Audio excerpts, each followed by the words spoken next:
Welcome to KetoMealsAndRecipes.com. Recently I had a request for more recipes that featured tomato and basil.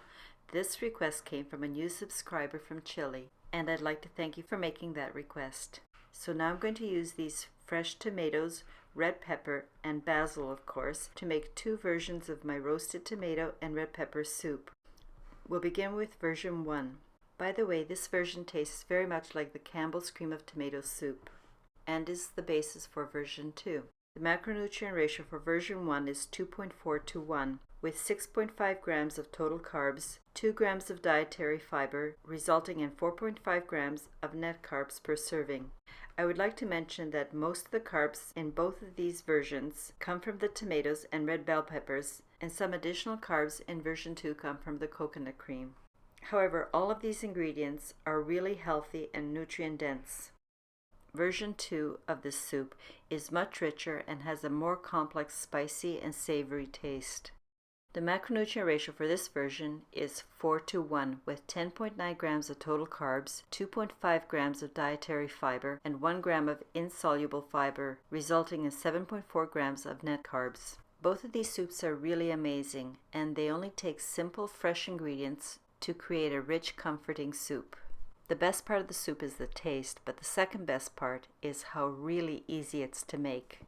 Begin by simply quartering your fresh, ripe tomatoes and tossing them into a deep bowl. Then I cut the onions into wedges and separated the layers. And then toss your onions into the bowl.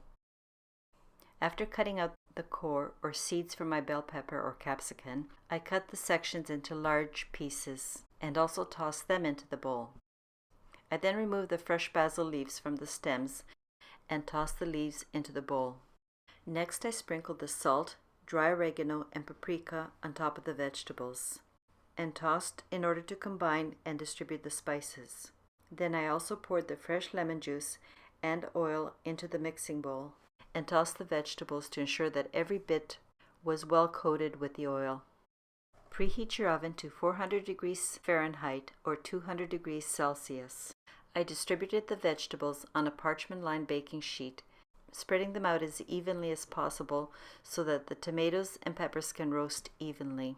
Place your tray of vegetables into a preheated oven and bake in the middle position for 20 minutes. About 5 minutes before your vegetables are done, place either your vegetable stock or your chicken stock into a medium-sized pot and bring this stock to a brisk simmer. Ideally, you should put the garlic cloves to roast with the other vegetables, but since I forgot, I'm taking a frying pan. I added 2 tablespoons of olive oil and roughly chopped the garlic. I then cooked the garlic so that it just began to have a golden color. This should only take about 1 or 2 minutes. I tossed the pan-fried garlic on top of the roasted vegetables and then spooned all the vegetables into my pot with the hot simmering broth. Bring your stock back to a rapid simmer and cook for 5 minutes. You want the flavors to infuse through the liquid, but to still have fresh and distinct flavor of each vegetable, so don't overcook. The next step is to puree all the content in the pot. You can choose either a blender, bullet, ninja, but for best results, puree it. Don't just use an immersion blender. Also, as always, when pureeing something hot, do it in small batches.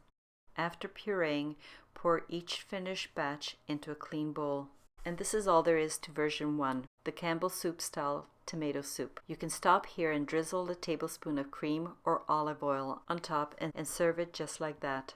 To make version 2, pour the pureed content back into your cooking pot.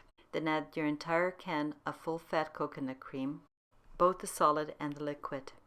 For those of you worried about the taste of coconut cream, I have found that my Thai Kitchen full-fat coconut cream is really good. It has a very light and fresh, just barely coconut taste. It doesn't taste anything like coconut flour or dried coconut, and it blends really well with the rest of the ingredients and you won't taste it. However, if you really don't like coconut, simply substitute with heavy whipping cream, and then add the remaining spices, the paprika, cayenne pepper, garam masala, and the turmeric.